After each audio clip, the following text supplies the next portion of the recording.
My name is Ed Falone.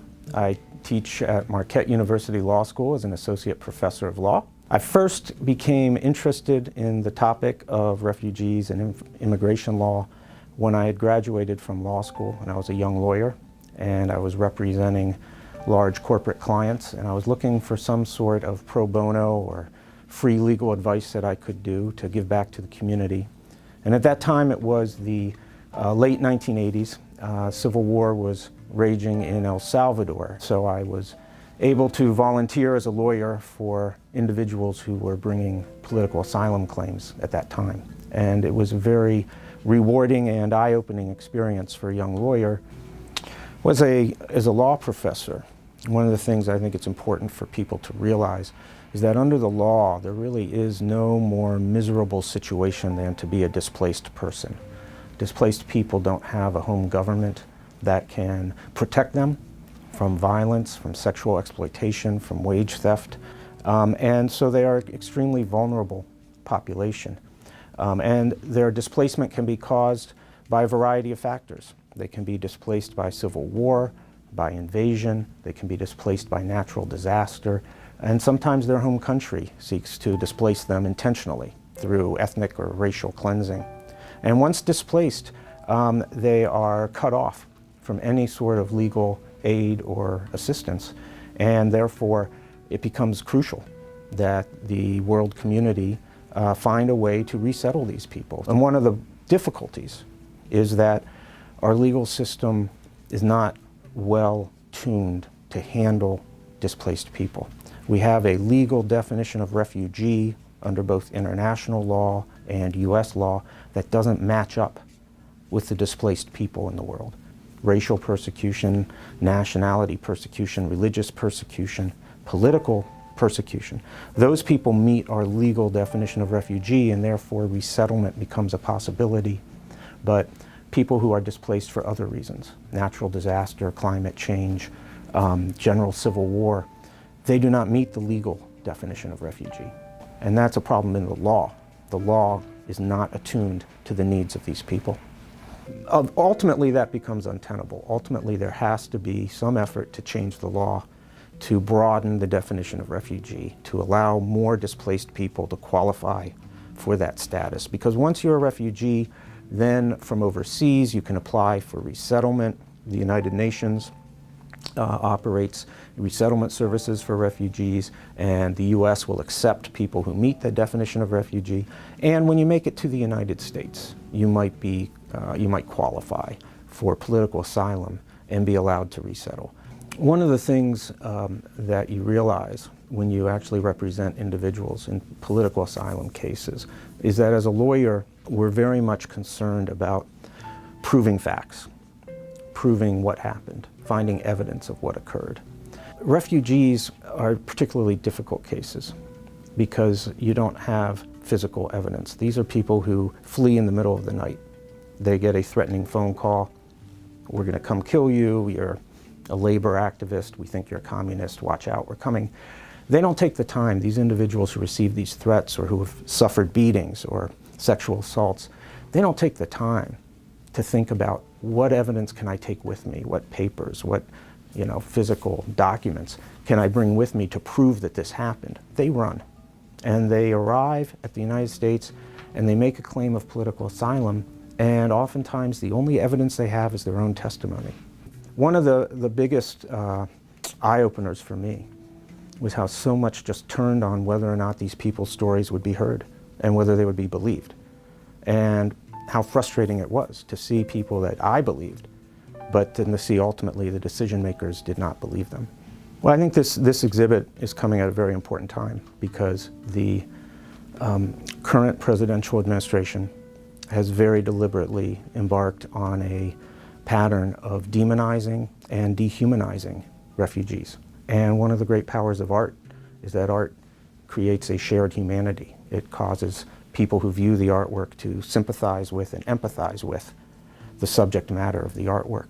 And I think this exhibit is a great counterpoint to that demonization that's going on in the political arena and allows people to view refugees as fellow human beings and to put themselves in their shoes.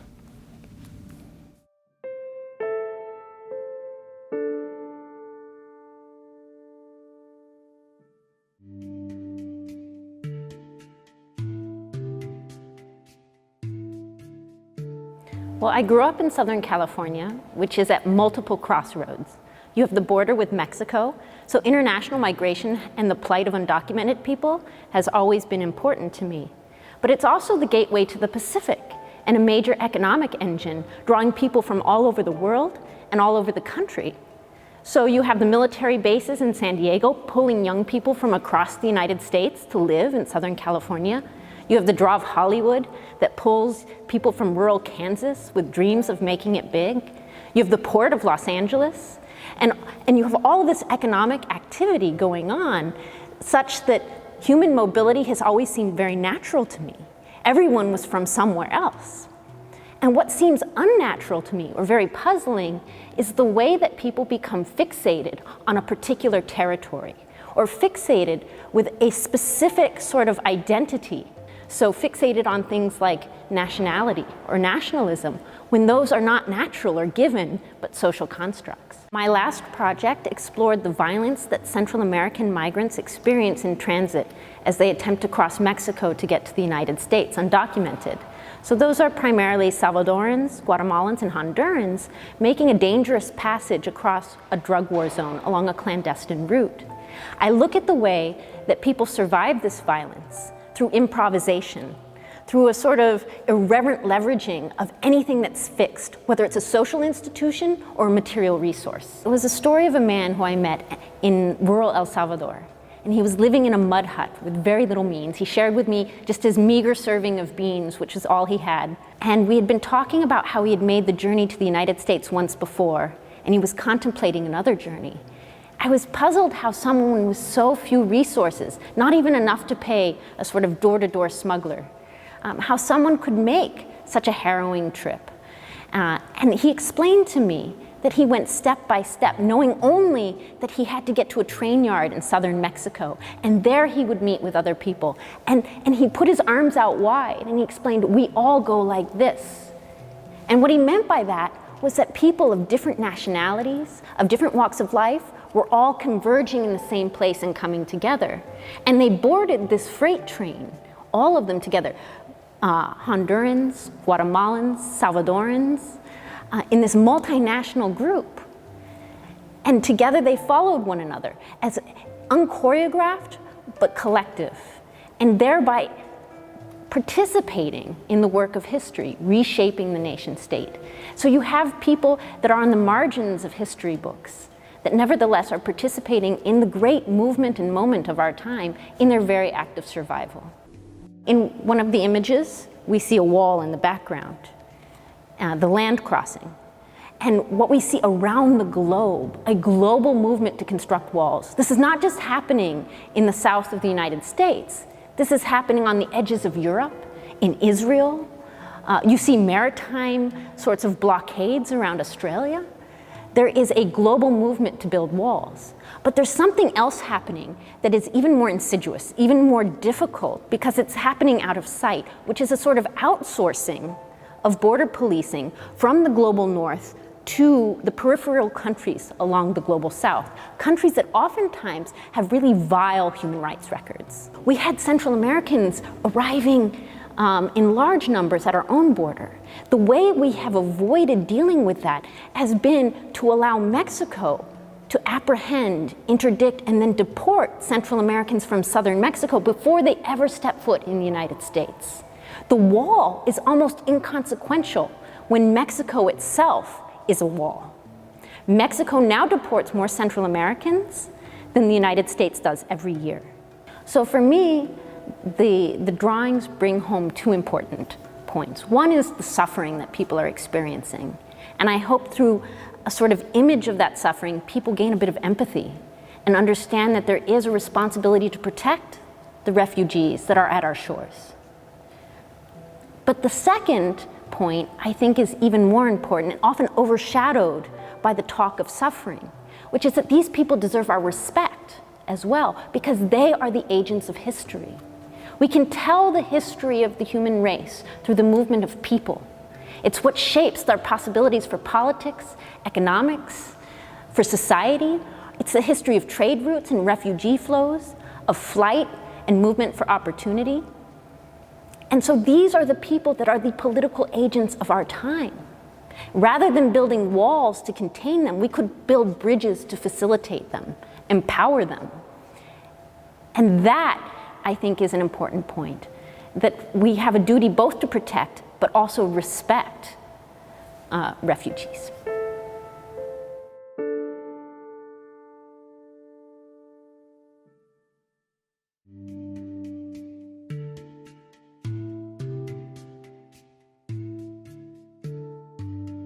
I think I have been interested in refugees and immigrants for a very long time. The first thing that I want to say, and this colors my judgments about pretty much everything, is that present American policy on immigration and refugees is both cruel and immoral. It has to be changed. There is simply no basis for what we are doing to people, and it is causing immense pain to immense numbers of people without any justification whatsoever. I think one of the most important things that people can do is to tell the story. Refugees have incredible stories to tell. Stories of young girls, 12-year-old girls, who have fled El Salvador because they had been informed that they were about to be the concubines of the members of a gang in their neighborhood. There are children fleeing conflict in the Middle East, in Africa, fleeing, among other things, being conscripted as child soldiers in these conflicts. This is a little boy named Alan Kurdi. Alan Kurdi was 3 years old. He's dead, drowned with his mother and an older sibling in the Mediterranean. That particular image made a huge impact when it first came out. It's disappeared from the news after a week or so. And I don't know that anybody even remembers it anymore. People think that, first of all, there's a them, you know, they're not us. And then they're afraid they're going to take our stuff. And the fact is that, you know, people who come here are different. I think it's really quite amazing that one of the largest Somali refugee communities in the United States is in Minneapolis. Can you imagine coming from Somalia to Minneapolis? People don't do that sort of thing on a casual whim. People do that sort of thing because they are absolutely desperate and they have no choice. And, you know, if we can just get in our heads that, you know, these are not options that people are taking.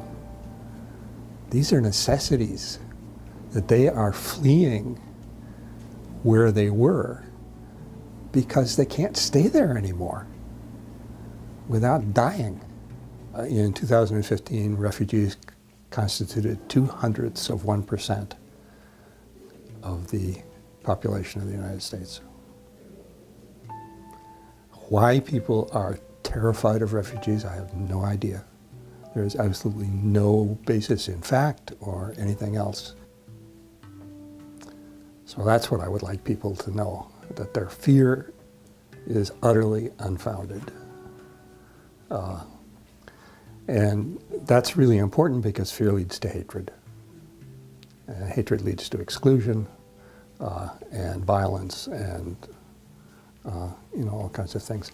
The people that come here as refugees are desperate people. They are people who have suffered incredibly, and the response that we need to provide them with is a response of compassion, not a response of exclusion or incarceration or any of the other things that we do. Stories told by images are certainly powerful, but stories are the only way. People need to personalize. You know, this is not a refugee. This is Alan. You know, and that's what needs to happen. But as long as the present regime is in Washington, I don't see anything.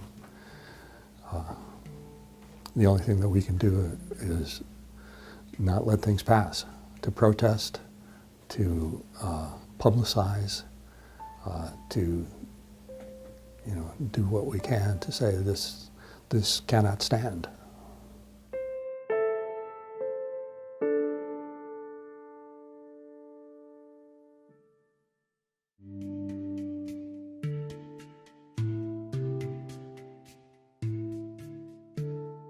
When I came to Marquette, I knew that I wanted to keep working and doing research with women in and from Mexico.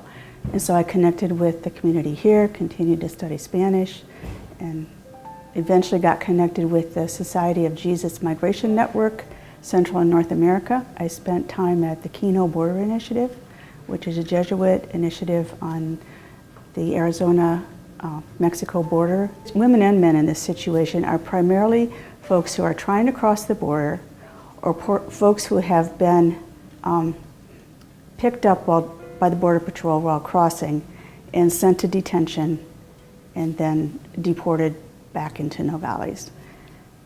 Without a doubt, every woman I talked to was leaving Mexico for economic or reasons or to escape violence. Most of them, it was for economic reasons. The women that I talked to had, some of them had already lived in the United States, some for many years, and had recently been deported.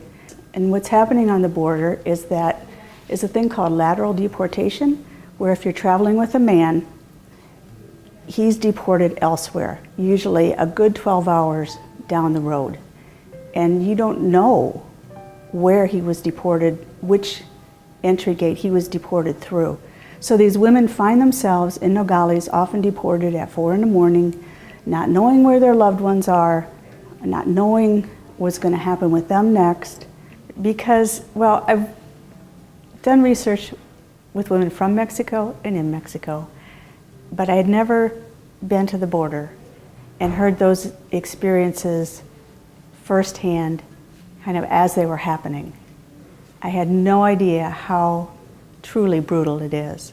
I don't think we understand how difficult the deportation process is, how often people are sent to detention, whether it's 1 day or 3 days, or if they're repeat crossers, it can be 3 months, it can be a couple years. So women describe detention, the main 3 words are cold, hungry, and crowded.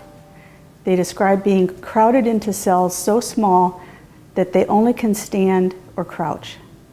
That there's usually 2 restrooms, but they always use one just for sitting or sleeping. And they're cold.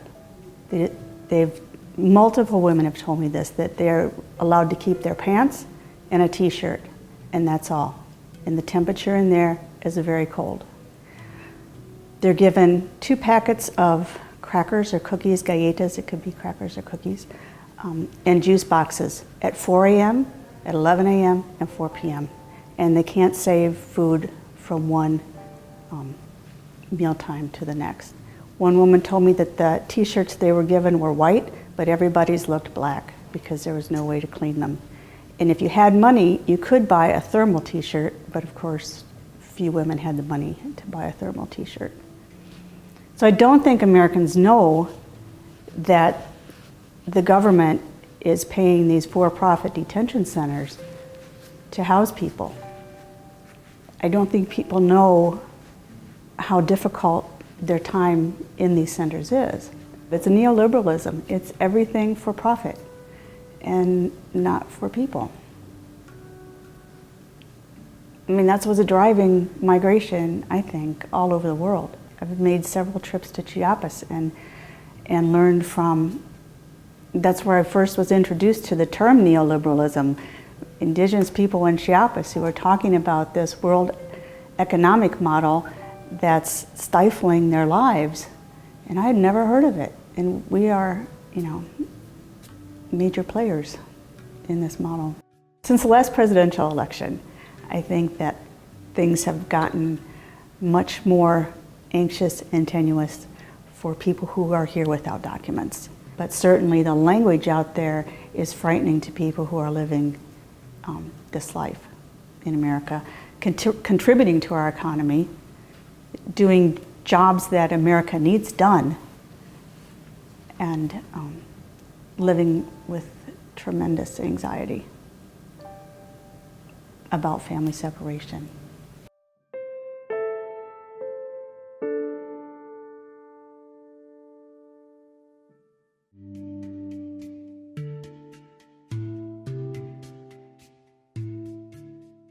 Well, I was born in New Zealand. I grew up in New Zealand, and I came to the United States. It's really under the best of circumstances. I had contacts in the United States. I was white. I spoke pretty good English, and my mother was actually born in the United States, so I didn't have any sort of legal barriers to coming here. And despite all of that, it really was emotionally wrenching. So I think I started studying the history of immigration to the United States in a way to contextualize my own experience. It was really quite open until 1882, and then you have Chinese exclusion, and that starts, from 1882 on, it started to have progressive kind of exclusions. In 1924, there's sort of a significant act which imposes quotas. So 1924 is another sort of milestone when immigration is significantly restricted. Being able to empathize with other people's suffering is really important. And that sounds a bit obvious. It sounds like you don't need to spend years doing research to tell people that. But I think it's something we constantly need to be reminded of. And I think that cultural differences sometimes make it hard to empathize with other groups.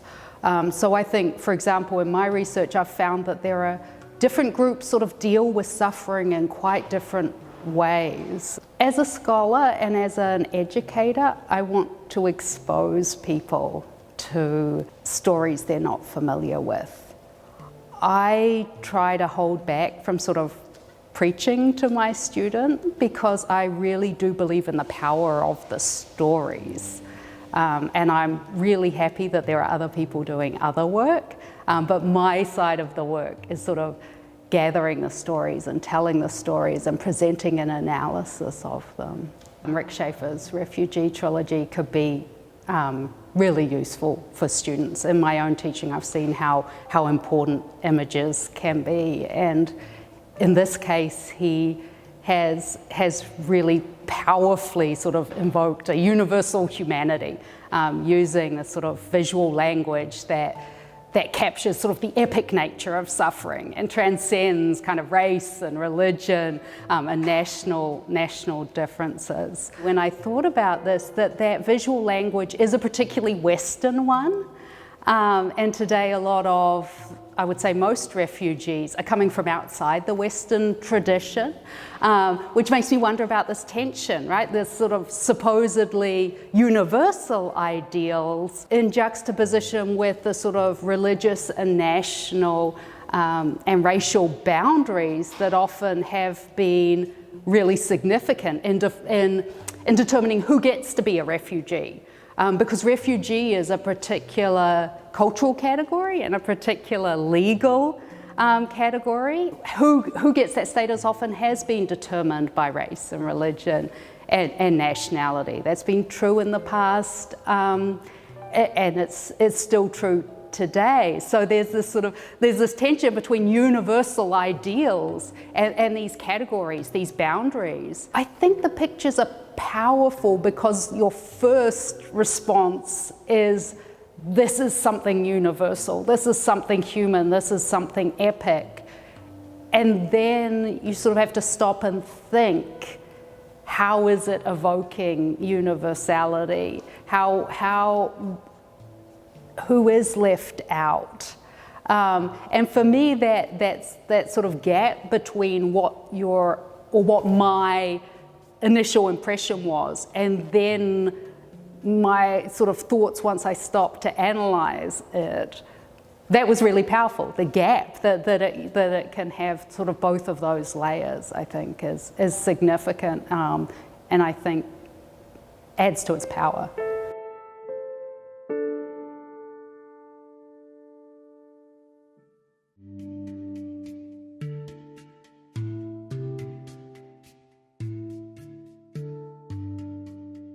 Looking at the Latino history of the United States, but specifically at Wisconsin, that our state's Latino history stretches back over a century.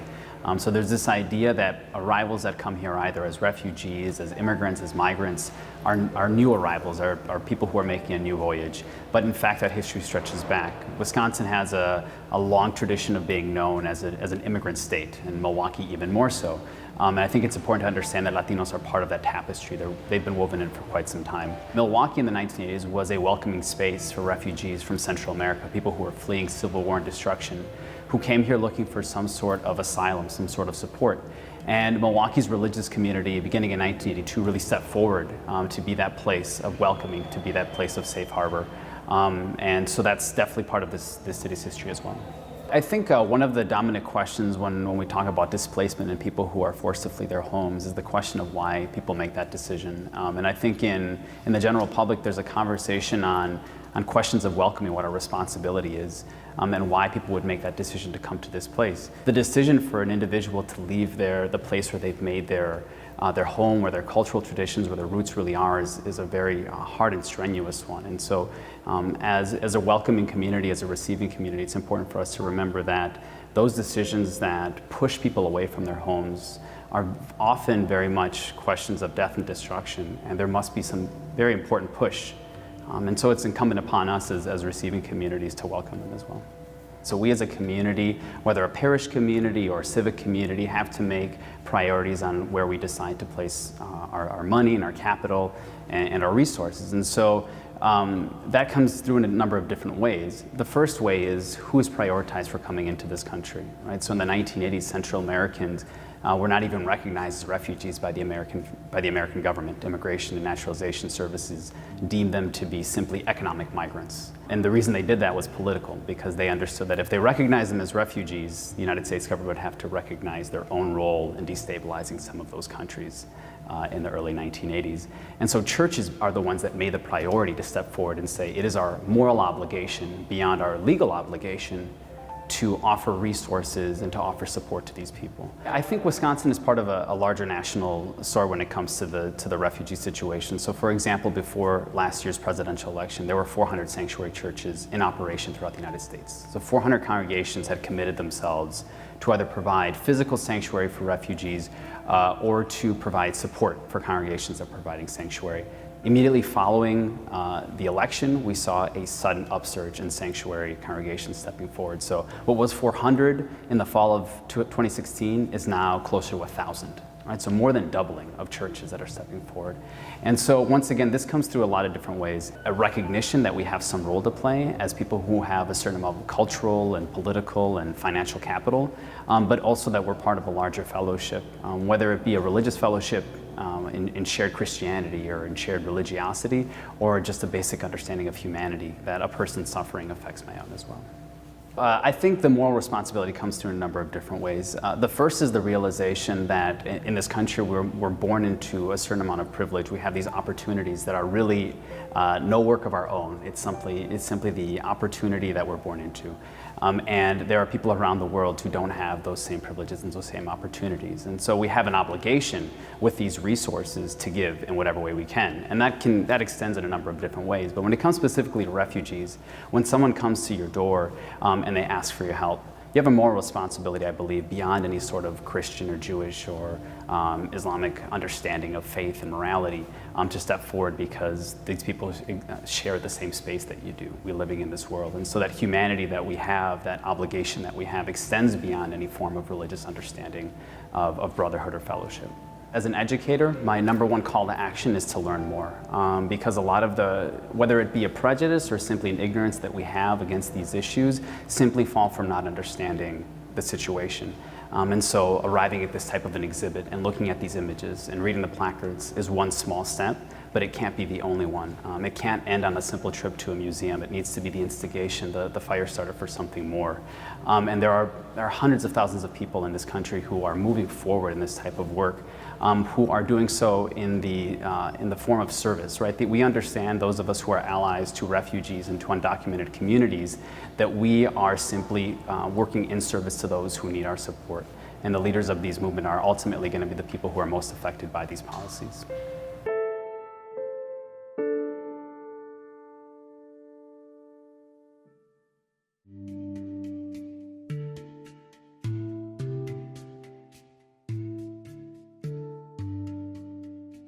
As a teacher-educator, I've always been interested in culturally responsive instruction and better preparing my pre-service teachers to adjust to individuals that are diverse in nature in terms of racial, ethnic, linguistic, or cultural differences that they may have.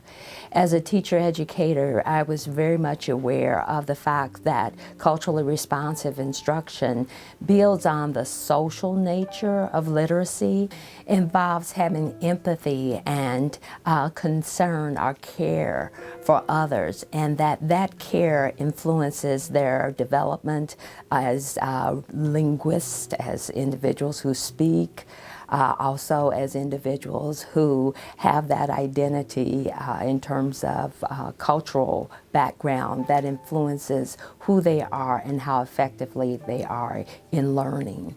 I decided that it was important for me to initiate a community-based effort.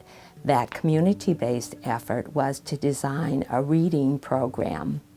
The opportunity to work with my students in that capacity produced a lot of knowledge in terms of what the students felt about immigrants, in this case, and refugee students, in particular the Sudanese. And it also provided them with an opportunity to not only use their knowledge of culturally relevant or responsive instruction, but to utilize that in a way that was a learning experience for both them and the students. All of that then led me to refine my work. Thus, I designed a study, and I employed that study here at Marquette University. That study allowed me to have my pre-service teachers work with struggling readers in the Hartman Center and to use children's books to hopefully do what was intended, to both inform them, to put themselves in the position of being individuals who understood what it was like to be a refugee or an immigrant coming to the U.S., and to also to broaden their knowledge base in terms of applying the literacy instruction that the struggling readers needed. Diversity is nothing to be feared. It is an opportunity to learn and to grow. And to that end, it is very important that children who are immigrants and refugees have that opportunity to acculturate and not lose their identities, that they are welcomed in schools and classrooms that allow them to be who they are, but yet extend that opportunity to grow and be what they would like to be. It is so important to think about how education and immigration intersect, and that's an opportunity for schools to expand programs, to develop curriculum that allows for that additional incorporation of the background knowledge, or what we call funds of knowledge that students and families bring. As a teacher-educator here at Marquette, Cura Personalis is an opportunity for us to make our students more aware of the fact that it is that concern for the other that we take into our work. We take it into our pre-service field experiences as we are in new situations. It is relationships that impact learning and learners. It's a relationship that we establish with students in the beginning of a school year, with all types of students. It's a relationship with their parents. It's a relationship with the diverse faculty and staff that are in the work environment with us. So when we apply it in the pre-service classroom setting, we take that out into the community. And when we take it out into the community of the school and the broader community of the home, it allows us to be that difference that we say we are. Marquette students have that potential to make that difference in the immigrant and refugee students that they encounter and all of the diverse students with whom they are employed to teach.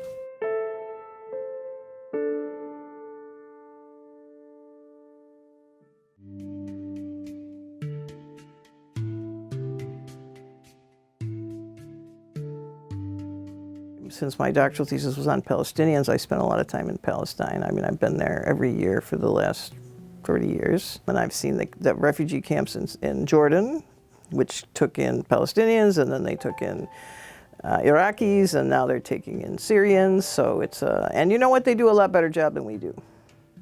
They do a lot better job than we do in hosting people and being gracious to them. I just think we have this view of that part of the world as this like hostile, disorganized, inhumane, violent part of the world, but when you really look at how the millions of refugees they host and how people are able to adapt to that without like hate crimes and attacks and the kind of stuff that happens in this country, you know, you have to say that, you know, first of all, our negative image of that part of the world has to change because it's not accurate. In Lebanon, 1 out of every three people is a refugee right now.